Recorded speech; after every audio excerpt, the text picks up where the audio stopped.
Hi guys! Welcome back sa ating YouTube channel, RM Vlogs. Pasensya na kayo guys, ang tagal nating hindi nakapag-vlog kasi medyo busy talaga ang ating linya. Kumusta kayo guys? Kumusta? Thank you pala sa mga subscribers. Mga new subscribers ko, kahit hindi ako nag-upload, nakikita ko dumadagdag tayo. Thank you so much guys. Kumusta kayo? Marami kasing nangyari kaya hindi tayo nakakapag-upload ng mga videos. Tsaka na busy din tayo. So time check, past 2 PM in the afternoon. At ito yung pinagkakabisihan ko dahil kaninang after lunch tinawagan ako ng aking suki sa tilapia. So ito guys. So yan. Yan yung pinagkakabisihan ko. Yan. Ito guys. Kita ko sa inyo. Paano ba? Hirap ng solo lang guys na nag-video. So, yun. Bali 5 kilos po yan guys. 30 pesos per kilo. So, mas maganda kung meron tayong naka-stock para sa mga alaga natin. At ito, dahil pumunta ako kanina sa palengke, wala doon yung suki ko. Sabi ng sa kabilang pwesto, mahirap daw hanapin yung tilapia ngayon. So, pumunta ako din sa kabila. Kunti lang din yung nakita kong tinitinda niya, nakadaing pa. So, bumili na lang din ako ng kunti. So, ito na siya. Pinaksiw ko na siya. Yan. Yan siya guys. Nakapaksiw na siya. Yan.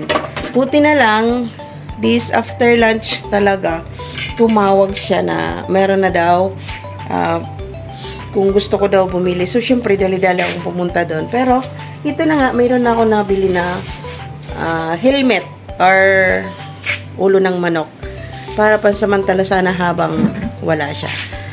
So, guys, ito yung kabibisihan ko ngayon. Ito yung aking gagawin. Lilinisan ko kasi yan. Tinatanggal ko talaga, guys, yung gilid yan. Yan. Gusto ko malinis, ganyan. Bago ko kaliskisan, tatanggalan ko na ng ganyan. Ang lalaki niya guys, 30 pesos ang kilo nito. Kaya, tara guys, samahan nyo akong maglinis tayo ng pagkain ng ating mga alaga. So, let's go! So, ito na nga guys. Tapos ko ng linisan. Ayan. Tapos yan. Sineparate ko yung medyo mga sobrang laki. Yan. Sineparate ko sila ng lalagyan para in case na gusto din na namin mag-ulam, may mauulam kami. Pero ayan, yan na yung mga saktong size lang talaga na pinapaksiw ko or sinasabaw ko, piniprito ko para sa mga alaga. Hindi ako bumibili ng medyo sobrang liit kasi yung paghihimay, mahirap himayin kasi pag yung sobrang liit, mahirap siyang himayin. So, ayan guys. Tapos ko ng linisan and then ilalagay naman natin siya sa baunan. So, papakita ko sa inyo mamaya guys. Pag nakalagay na sa baunan. See you! At ito na nga guys. So, wakas, natapos na tayo after 2 hours dahil 4 o'clock PM na ngayon. So, ayan.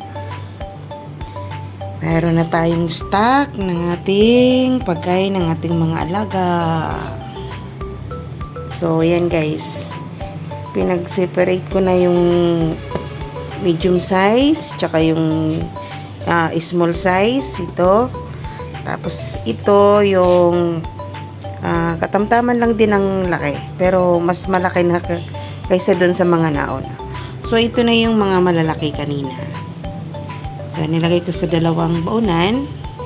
At ito na rin yung sinabi ko kanina sa inyong ulo ng manok. So, ayan. Helmet kung tawagin, sabi nga nila. So, ito, bali, 35 pesos ang kilo, 2 kilo sila. So, yan na nga guys. Kumpleto na yung ating ulam for this week sa ating mga alaga. Nakakaaliwalas ng pangisipan dahil wala na akong inaalala at kukuha na lang ako tuwing magluluto.